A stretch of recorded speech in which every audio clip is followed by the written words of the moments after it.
Hey guys, I just wanted to hop on here because watching this video from I Hate Dogs, I felt a little bit inspired also to look into this so-called expert, Nanci Creeden. I believe she's based out of Ireland. Um, However, she has pretty much all the same dog nutter arguments that nutters everywhere have um, in the US as well. So I thought it would be potentially useful and instructive to kind of join uh, I Hate Dogs' efforts in debunking these so called experts. And this one was particularly interesting to me because I've looked through her channel a little bit and she uh, makes mention of being published in the Irish Journal of Veterinary Medicine. So I did a little quick Google search and found Nanci Creeden's publication here in the Irish Veterinary Journal is where this was published. It's dated 2017.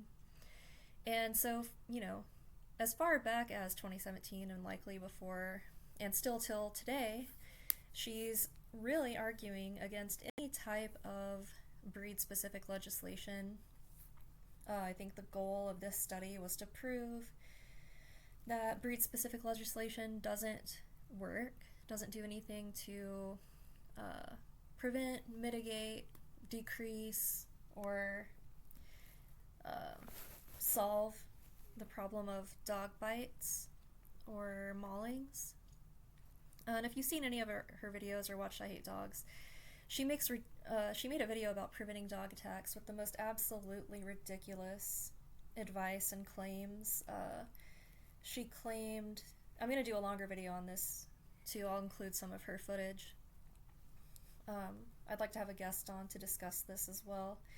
But this is kind of just a short teaser. I'd like to try to start making more consistent content, and now that I have a new microphone and I think the audio is sounding a lot better, I plan on cranking out more videos covering these topics.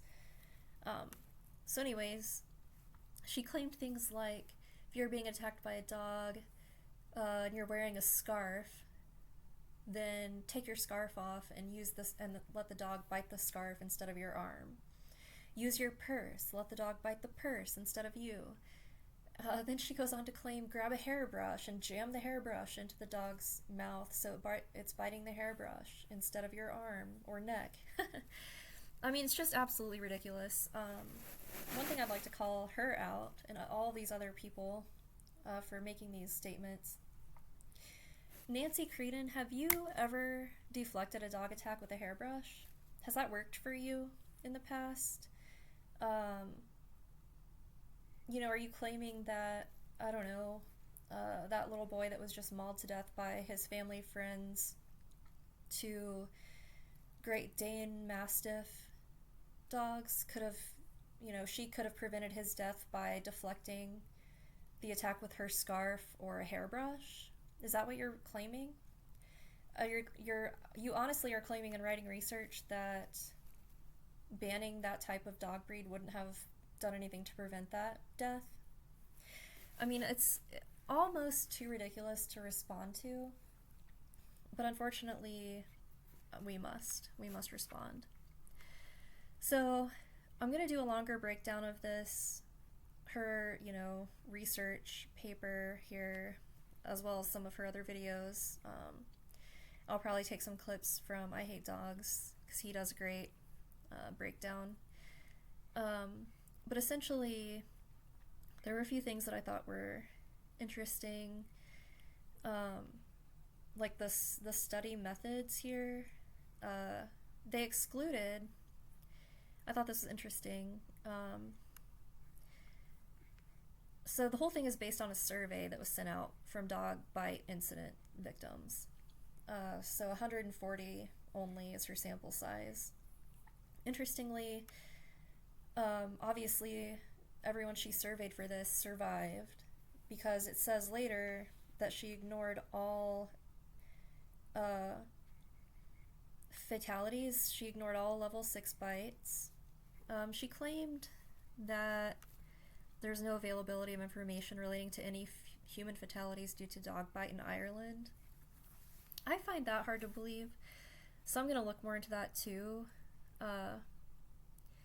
Just off a very brief Google search, I found this article from 2024 saying in the past 2 years, more than 430 people have been attacked by dogs in Ireland, with over 1,121 children hospitalized over a 10-year period from 2012 to 2021. So, and I think most of us saw not that long ago that 23-year-old woman, Nicole Morey, was killed, I think, by her own dog. So I'll get into that a little more. There was another really horrific one that I thought was interesting because it was a Dachshund Terrier cross that mauled to death a 3-month-old baby who was asleep in her crib. So, and this is the 23-year-old Nicole Morey. The appropriate verdict was misadventure. What is this? I've seen this before too, in another dog fatality, where a little boy supposedly was responsible for misadventure because he entered a fence or unlatched a gate. Just absolutely terrible. Here we see this happened apparently in 2017, the year Creeden published this article. A 64-year-old woman died of massive injuries when she was attacked by 2 Presa Canario dogs trying to visit her grandchildren. Earlier this year in 2024, a 9-year-old boy was savaged by an Alsatian dog, which is basically like a German Shepherd. That attack came only 2 weeks after a man and woman were handed 2-year prison sentences, after a dog attack in County Wexford, which left a boy with serious facial injuries. I mean, it goes on. Who's this?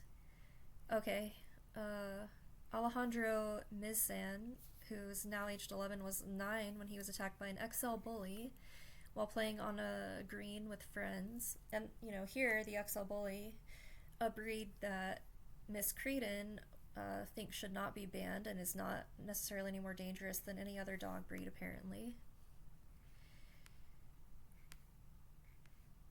So, yeah, it goes on. So I'm going to do more of a search and find instances of dog bite fatalities 2017 and prior in Ireland to see what she might have left out of her small study here. Interestingly, it says she also excluded level 1 bites, no teeth contact. I'm gonna have to research this a little because I don't understand how there's a bite that it doesn't involve teeth contact. So I need to read the definition of these levels.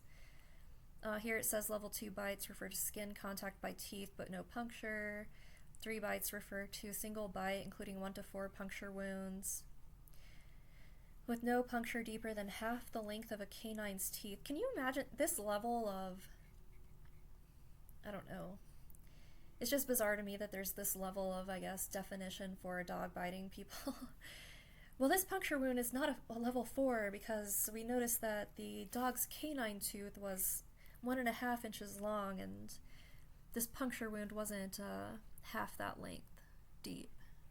It just seems silly, but... so level 4 is 1 to 4 puncture wounds from a single bite with at least 1 puncture deeper than half the length of the dog teeth. Level 5, multiple bite incident with at least 2 level 4 bites or multiple attacks with at least 1 level 4 bite in each. So yeah, I'm going to be trying to go through this report that she put together, break it down,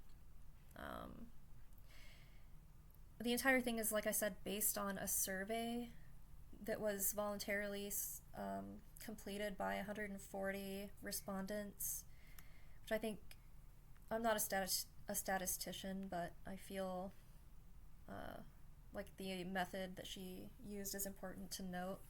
So any statistics nerds out there, feel free to comment on the design of this. Yeah, so I just wanted to make this quick video on a topic I'm planning on covering in greater depth. Feel free to leave your thoughts in the comments on what you think I should include when I go into this in more detail. If you have any other info that you think would be helpful, send it my way. But yeah, I think it would be a good thing to start really one of the problems I think is that these people don't ever get any real pushback. They go on TV shows, they do their interviews, like she was doing here on this Good Morning Britain Crufts debate. She's been on TV multiple times, and they just don't get any real hardball questions. They make nonsensical arguments, and they're not really pushed back on at all during these interviews. They throw out these credentials, like she calls herself, a dog behavior expert, like a certified behaviorist. Like, what is that? What is the certification? She says she trains other people in dog behavior. How? I feel that we need to really start pushing back and actually holding these people to the things they're saying. I feel like one of the biggest problems is that just doesn't happen. They're able to go out there and just state these things as if they're facts, and there's no pushback. And a lot of the things they say are not fact, are really their kind of delusional worldview, their delusional opinion on dogs, presented as fact, and presented by them as experts. Like, I'm not capable of looking at an XL bully and saying that thing is dangerous, it's killed a lot of people, we should definitely remove them from society, because she has some kind of ridiculous credential. She's able to make just these wild claims that they're really not dangerous and that I'm mistaken and I'm just scared of them because they're scary looking, and really a Chihuahua is just as dangerous, or just the most, we've heard all these ridiculous arguments. So yeah, like I said, just a quick video. This wasn't put together ahead of time. I'm gonna do some more preparation to delve into this further, but just wanted to throw this out there and get some feedback. So I'll talk to you guys later.